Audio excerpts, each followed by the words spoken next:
Hey guys, how's everybody doing? You guys already know it's Granna, so that means it's kitchen talk time. So let's just hop into it for today. So we're gonna talk about, I'm gonna talk about Christopher Dunn. I know you guys seen it all over the news and everything. This is a young man that was accused of murder back in 1991 of taking the life of a 15-year-old little boy, and at the time he was 18. And he has served 34 years in prison for this crime that he did not do. And it was clear from the beginning that he did not do this crime. You're talking about injustice. Oh my God, injustice. This was sad when I read about it and everything. This young man, like I said, was 18 years old, and he was accused of murdering another teenager.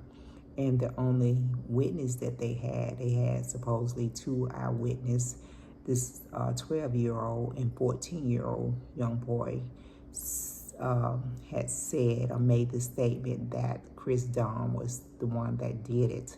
And later on, they did recant that statement, said it was not true. They said that the prosecutor and the police is pretty much pushed them or corrupts them into saying that Dunn was the one that did it and stuff. But there was no other evidence against him showing that he had committed this crime. So it's just really sad how the justice system just take away people's lives, and they when they start these investigations, if they don't feel like they coming up with the right person, how they set things into motions to get someone else to take the fall for these different crimes. I mean, he's not the first one that has spent half of his life in a prison for something he has done. I mean, we see it all the time, and some people never even get a chance to be justified or get a chance to walk free and to get out of prison when they've been wrongly accused and sentenced to a crime that they didn't do. I mean, it's crazy. You know, you're supposed to trust the process and trust the justice system in your court and all that, and look what can happen. Look what can happen to an innocent people. Look, you know, he spent over half his life. This man was 18 years old, and he's 54 now, and he's just walking free. This happened back in 1991. And even when the Supreme Court or they had decided that he was wrongly accused and committed and had granted him a release to be released from prison, then here comes the Attorney General of Missouri trying to halt that, talking about some law or something, trying to keep him. So he was right at the doors of being released and had to be turned around and taken back into jail for another 2 weeks or so before that cleared up. I mean, I don't even know what this man was, this attorney general was trying to do or trying to prove. He was basically trying to keep his department from looking like they had screwed up. They had taken this man's life, and he still didn't want to, you know, set this man free. And then I had read somewhere that they saying that Christopher Dunn can't even be compensated for all that time that he spent in jail for a crime he did not commit. I mean, that was like, what, 18, 34 years of his life he could have been working and putting into his retirement and preparing himself, dealing with it, doing his career and living his life and doing what he needs to do. He can't go back and get those 18 years back of compensation because he was not able to work because of a decision that the court system in St. Louis did to him. So he should be able to get something back, get some type of monetary rewarded to him for all the things that he went through, and who knows what all he had to go through being in prison. I mean, it's already not a safe place. You're on your pins and needles every day, hoping and praying that no one take your life up in there, or you don't look at anyone the wrong way or say something that you feel like is innocent, and you end up losing your life over it. I mean, it's just crazy. It's just really crazy how our system is set up, that so many innocent people end up in the same situation that Chris Dunn just went through, and they don't even get a chance to walk out. They don't get a chance to walk out and to try to continue their life as a free person. It's crazy to me. And I understand any crime, you know, people should pay the price for it. Absolutely. If you murder someone and you actually do the investigation and get the person that actually did it, then they should do the time. But you need to make sure when you're doing these investigations, you're getting the truth to the bottom of it. And you're not just setting someone up or putting someone in the blame spot or on the hot chair just because you can't find who actually did it. You know, you just start looking for anything, and then you want to get these. I don't know if it is never said, but I hope when that little 12-year-old and that little 14-year-old was being interrogated by the prosecutor and the police and stuff, I hope they had, you know, their family there or something. I don't know how that worked, but they probably didn't, because come on now, 12 and 14-year-old, you in there being interrogated by the police or the prosecutor or whatever. Your mind is not already mentally matured enough to have this type of conversation with an adult, and they gonna manipulate you in every form and fashion that they can to get you to say what they want you to say, and you don't even understand half of the conversation that you're having with them. So I don't even know how they was able to, you know, do that. And I know they probably allowed the parents to be sitting outside while they talk to them or whatever.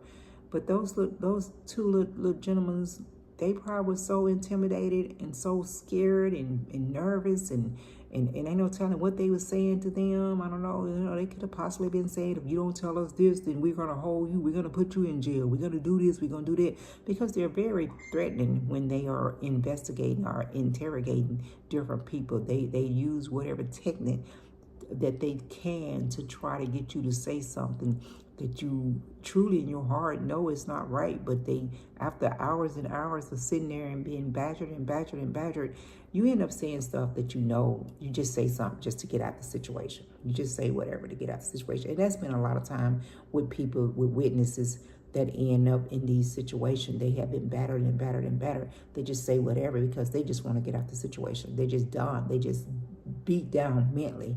So they just say whatever they want them to say. And then they end up writing up this statement and telling them, well, sign this and do this and do that, especially when you're a minor. You're a minor. You don't know any better. You don't know what you don't even know. So it's just crazy. It's just crazy. I hope that he can come out. I know while he was in there, he did get married and stuff, and seemed like his family has always been there to support him and give him that support. And he's always believed from day one that he would be released. He would be freed and he would get out. He said that in his statement. And his family said they always knew that he didn't do it.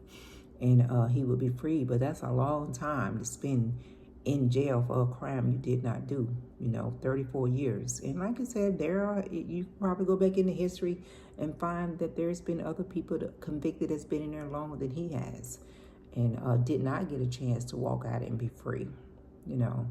It's sad, but it's true. You don't think something like that would happen, but it happened more often than you think it does. And it's just a messed up system. The system is messed up. It seems like, the bad guys always get out. The good guys always pay the price, sort of say. You know what I mean? I mean, you got people out here that done murdered somebody and they out on bail. That don't make no sense. That don't make any sense, period. And I've seen, even in my location, where people has been arrested for murder, and then they out waiting bail. Why are they even out waiting bail? You know that they actually is the one that did it, and then you allow them to get out on bail. That's crazy. So it's sometimes it's like catch. It's like no matter what you try to do, it just comes back and slap you in the face when you're trying to do the right thing. You're trying to live right and follow the law and do what you're supposed to do. And then you get caught up in a situation like Christopher did. You get caught up in something just take you all the way out of your mindset and set you up. This young man probably never seen this coming. He probably wasn't even thinking that, once they talked to him or investigated him, he knew he was telling the truth, that it would not go any further, and he would, he would leave up out of there. But no, it cost him 34 years of his life. And it's just crazy. And then, like I say, on top of that, here go this prosecutor or attorney general or whatever he is trying to halt it. And did. He did halt it, for about 2 more weeks before he still could get out. It's just crazy. It's just crazy. The best thing to do is just try, like I said, to always be cautious of your surrounding, people you're hanging around with, and, try to, live life as straight and narrow as possible. But even when you do that, it doesn't work sometimes. Even when you do that, it doesn't work. It'll still come back and slap you in the face. But, he had his faith and he believed, and, it took that long. So hopefully, he's still young. I would say, 50, 52, 54 is still young. He still have a chance to, hopefully enjoy life. It's cut down his, some of his life choices that he would make has been cut in half, as far as, like I say, different careers and this and that or what have you. Maybe, he won't be able to, put those 30 years in on a job like some people do and sit back and retire and relax. I don't know if he have any kids yet or not, or if him and his wife are planning on, if they're even at the stage in her life where she can, produce kids and continue, and build a family with him. I don't know. I didn't read all that to see if he's already has children or she has children or anything like that. But hopefully he'll have a chance to enjoy, the rest of his life and live it to the fullest. I do wish that his lawyers could get him some type of money out of the situation. They should pay him something. I don't care if he was in there for 34 years with a free meal and 3 meals a day and a bunk. That don't mean crap. You didn't ask for those 3 free meals a day and a bunk. You was not supposed to be in that situation to get those free meals in a bunk for 34 years. You didn't do anything to deserve to be in that position that they had to give you that. And that's what, a part of being incarcerated in the system. That's something that is entitled, the 3 meals and a bunk. But he was in a situation where he didn't even ask for any of that, or should have been given any of that. Okay, but all we can do here when it comes to him and his family, just pray that things continue to work out in his favor and he's able to enjoy the rest of his life. But guys, be careful out there as you're living your life. Just be careful and always be aware of your surrounding and the people that you're around. Okay? All right, guys, y'all have a great day. Granna's about to get up out of here, and I'm going to check you out next time around.